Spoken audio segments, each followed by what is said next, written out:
When I walked into that courtroom, my parents were already smiling cold, victorious smiles that once terrified me as a child.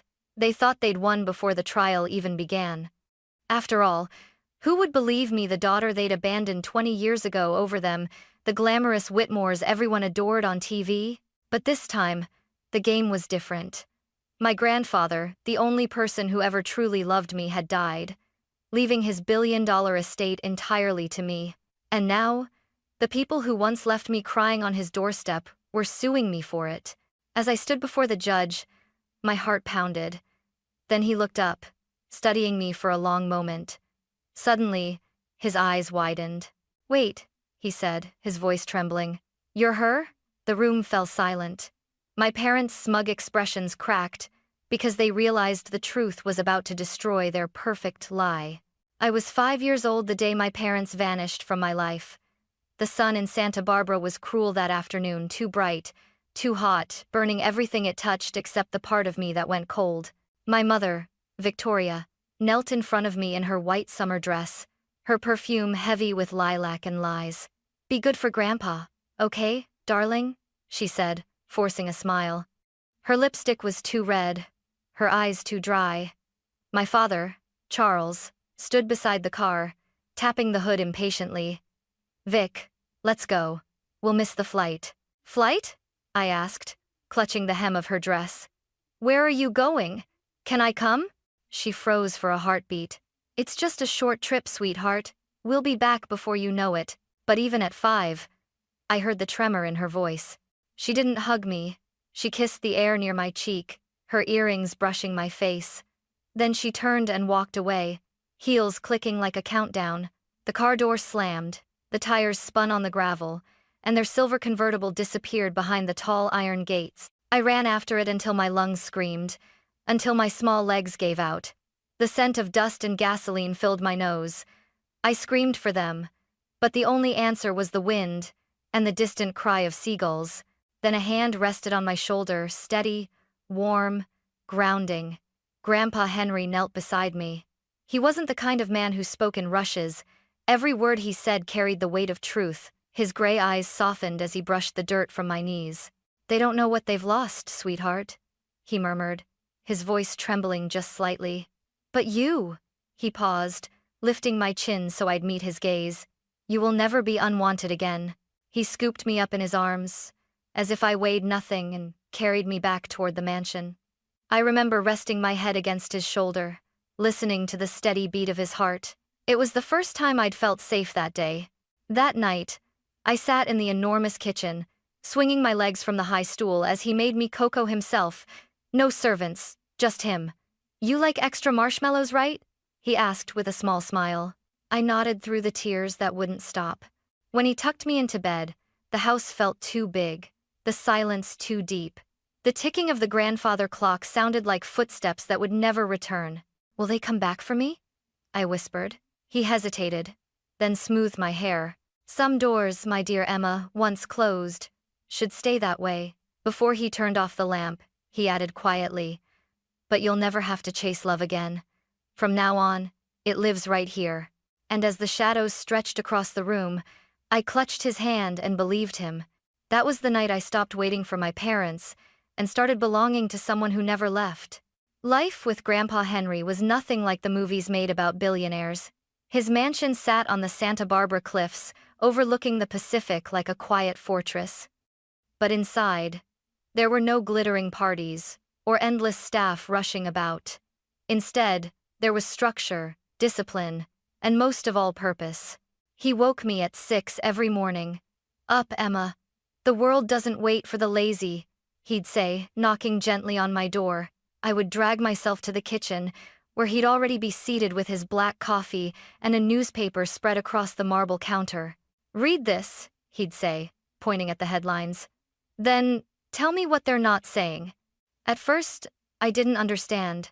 I was just a child, trying to finish her cereal. But as the years passed, I learned his real lesson: never take a story at face value. Truth, he believed, always lived beneath the surface, and sometimes you had to dig through dirt to find it. He was the founder of Whitmore Industries, a global shipping and logistics company that connected continents. But to him, the empire mattered less than integrity. Money, he often said, is like salt water. The more you drink, the thirstier you get. So make sure your thirst is for the right things. I watched how people treated him. Politicians shook his hand, lawyers sought his advice, and employees feared disappointing him. Yet he was never cruel, just firm, fair, honest. When I was 10, he brought me to his office for the first time. The glass towers downtown glimmered against the sunset. Inside, everyone greeted him with respect and me with curiosity. "This is my granddaughter," he introduced proudly. "One day, she'll ask harder questions than any of you." I remember smiling shyly as he placed his hand on my shoulder. It wasn't about grooming me for power, it was about teaching me to see the world clearly. Every weekend, he'd drive us to the community center he funded. While other billionaires donated for publicity, Grandpa stayed for hours, helping children read or teaching them how to balance a checkbook. "Power means nothing," he'd whisper to me, "if you use it to rise alone." At 16, I found my parents' faces again, this time on TV. They were laughing on a red carpet in Los Angeles, promoting a reality show about second chances. I remember holding the remote tightly until my knuckles turned white. Grandpa entered the room quietly, watching the screen. "Do you miss them?" he asked. I wanted to say yes, but instead, I whispered, "Not anymore." He nodded slowly. "Good. Missing people who left you is like staring at closed doors. You'll never notice the open ones." That night, he gave me my first real gift, an old, leather-bound journal. "For your truth," he said. "One day, the world will try to rewrite it. Don't let them." I didn't realize it then, but that journal would one day save me in the same courtroom where my parents tried to destroy me. The morning my grandfather died, the world felt wrong. The air was too still, the ocean too quiet. I found him in his study, slumped over his desk, his reading glasses still resting on the open pages of his journal. The last thing he'd written was just one line. "Truth, in the wrong hands, turns to poison." I didn't cry right away. I just stood there, numb, staring at the man who had been my world, the man who had replaced everything I'd lost. When the grief finally came, it tore through me like a storm. The funeral drew half the city. Billionaires, judges, former presidents, everyone wanted to be seen honoring Henry Whitmore, the man who built an empire with honesty. But all I wanted was one more hour with him, one more lesson, one more cup of cocoa on a rainy night. Then I saw them, my parents, standing near the front row, dressed in black designer clothes, sunglasses hiding their expressions. My mother, Victoria, cried into a lace handkerchief, but even from a distance, I could tell the tears were fake. My father, Charles, looked bored, like he'd rather be anywhere else. When the ceremony ended, they approached me for the first time in 22 years. "Emma," my mother said softly, tilting her head. "You look so grown up." I stepped back. "You remembered my name. Impressive." Her smile flickered. "We're family. We should reconnect."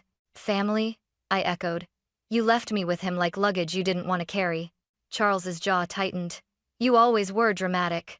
Before I could respond, Henry's lawyer, Mr. Samuel Briggs, called everyone into the estate office for the reading of the will. The guests murmured with curiosity.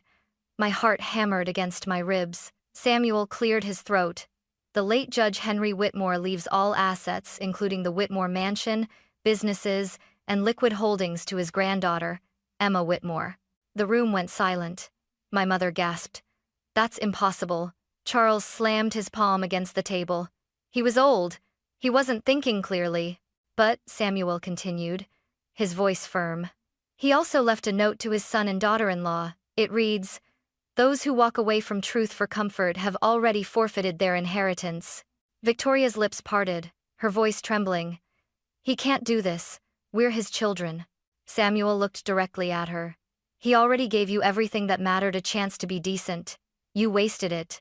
I stood frozen, my fingers digging into the edge of the table. I had never seen my parents so exposed, stripped of their glamour, their practiced charm. As the crowd dispersed, my mother's mask cracked. "You'll regret this, Emma," she hissed. "You don't deserve a cent of what he built." I met her gaze steadily. Neither do you. Outside, the sea wind howled through the estate gates, scattering white petals from the wreaths. I realized then that grief and greed often arrive holding the same hand. And somewhere, I swear I could almost hear Grandpa's voice. Stand tall, Emma. The truth has long arms and it always reaches back. It started with a thick white envelope on my doorstep. No return address. Just my name, Emma Whitmore, written in bold, familiar handwriting. I tore it open, expecting condolences. Instead, my eyes froze on the first line. Notice of civil action. Charles and Victoria Whitmore versus Emma Whitmore, claim of undue influence. For a moment, I couldn't breathe. My hands shook so violently I dropped the papers on the floor. My own parents were suing me, accusing me of manipulating my grandfather into leaving me everything. The media found out within hours. By nightfall, headlines screamed across the internet. Billionaire's granddaughter, sued by estranged parents for $1.6 estate. Paparazzi parked outside the gates, flashes of light cutting through the darkness like gunfire. My lawyer, Robert Hayes, called me early the next morning. His voice was calm, steady, the kind that only comes from decades of dealing with chaos.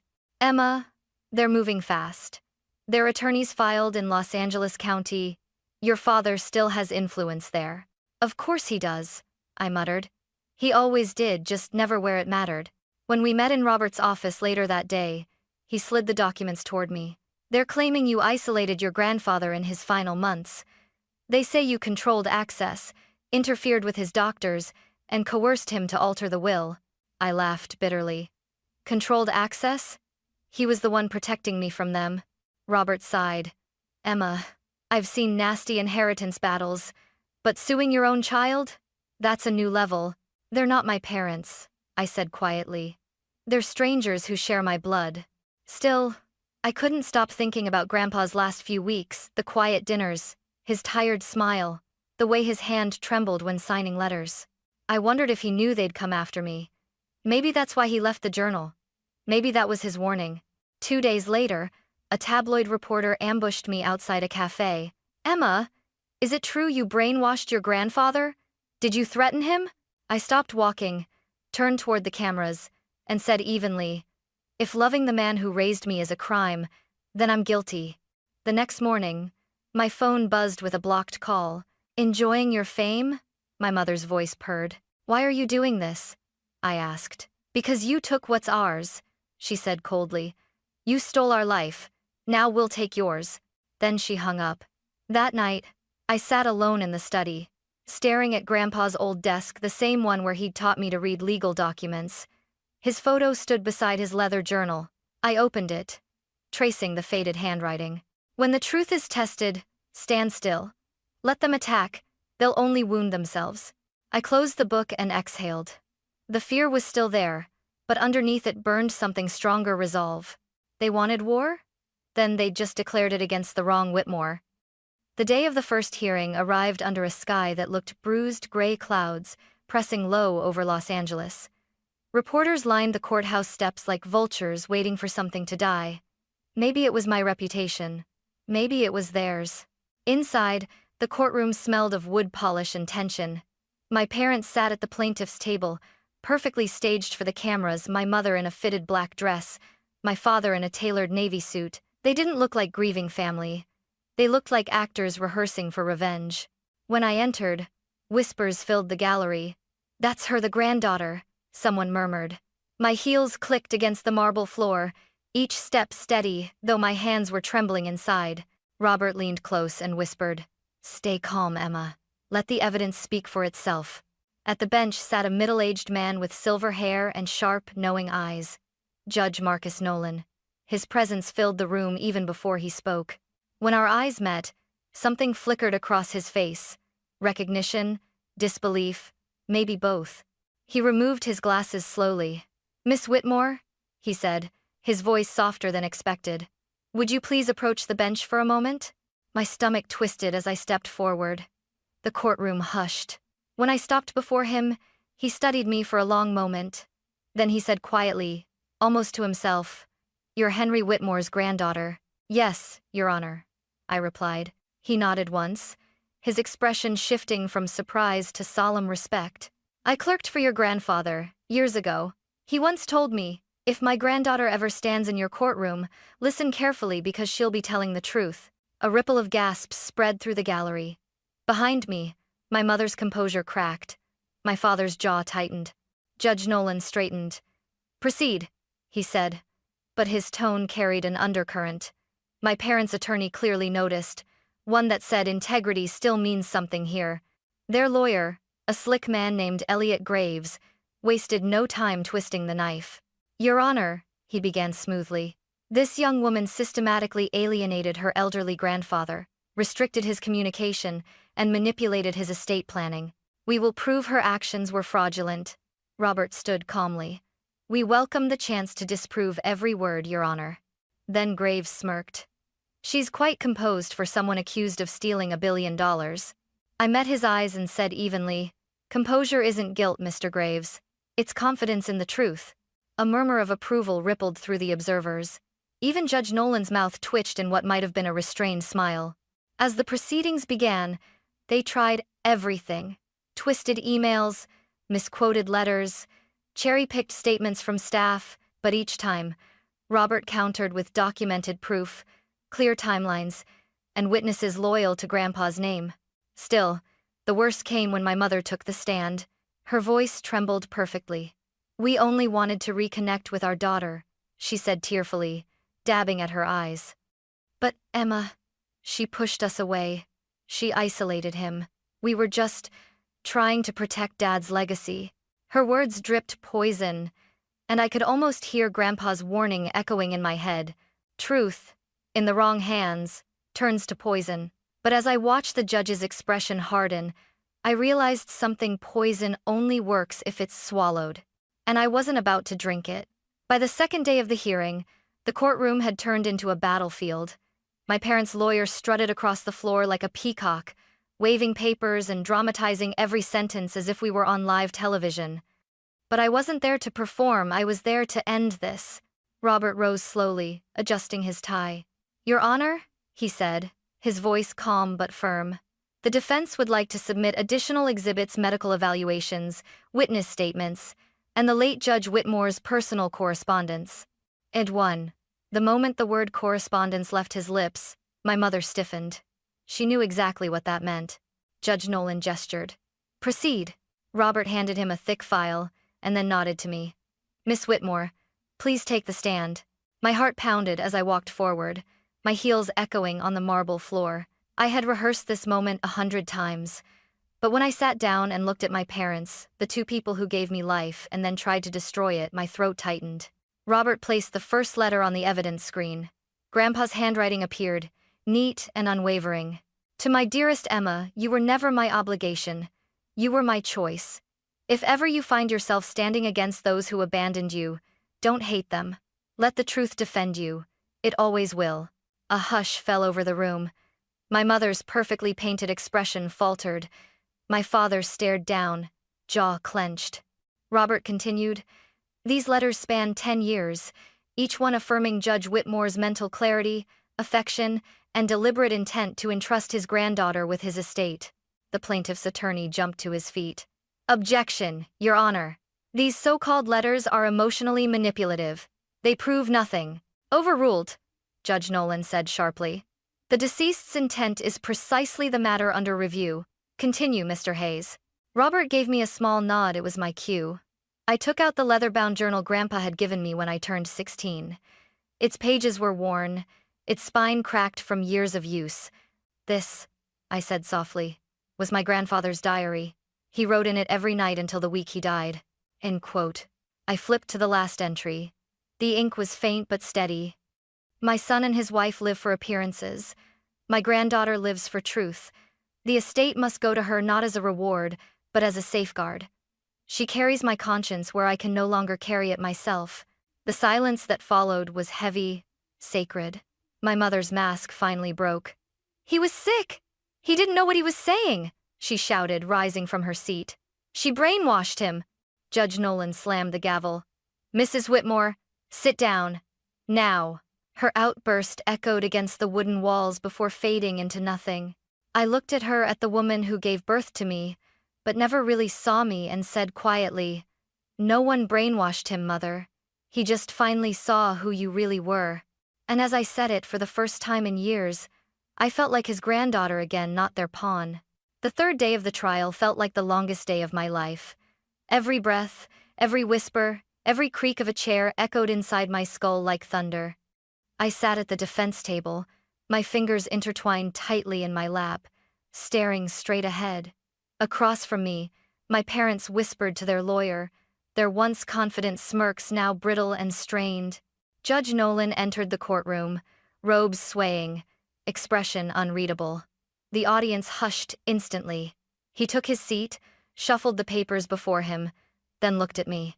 For a fleeting second, I thought I saw something like pride in his eyes.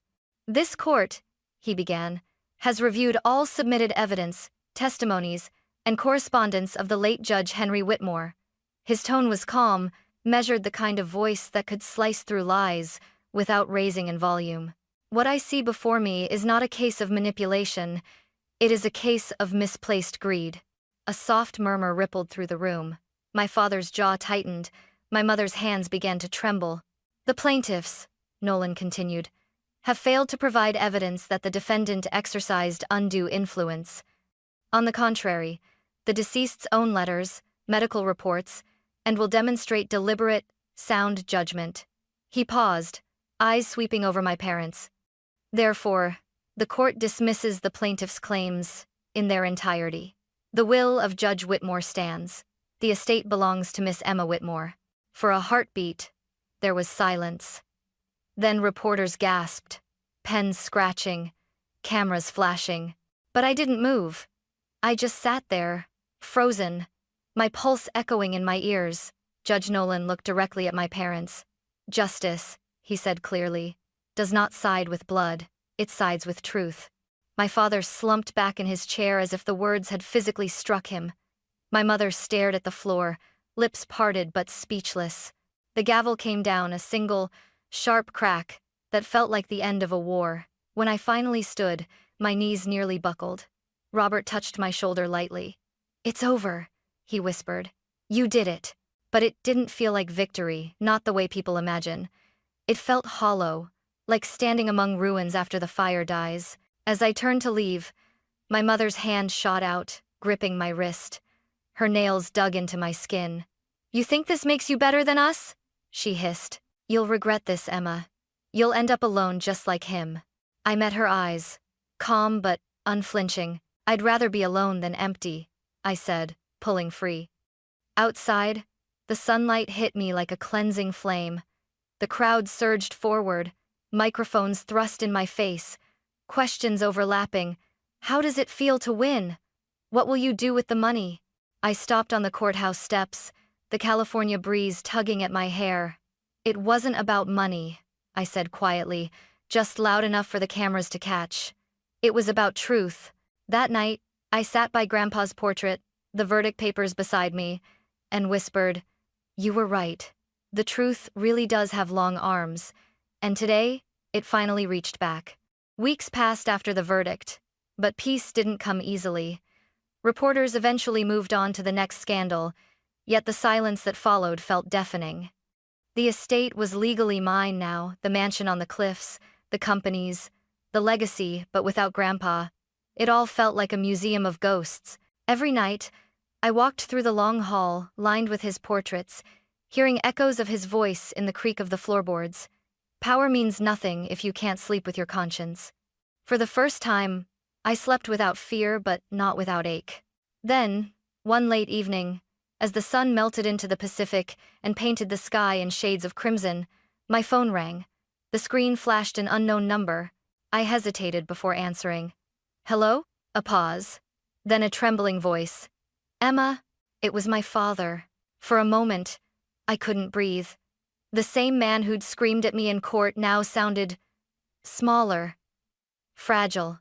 I read the journal," he said quietly. "Your grandfather's words.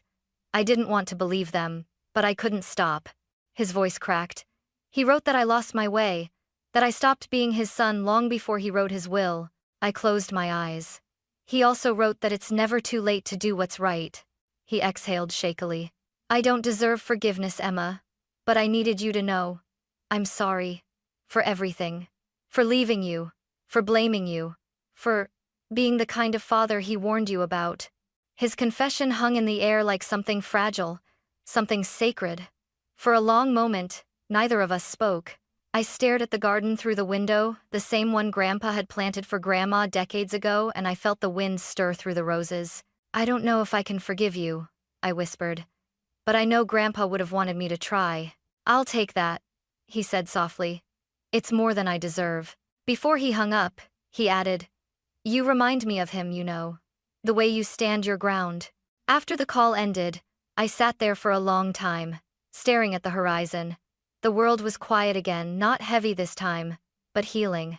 I walked out into the garden barefoot, the grass cool beneath my feet. The sun had dipped below the waves, leaving a soft amber glow over the estate.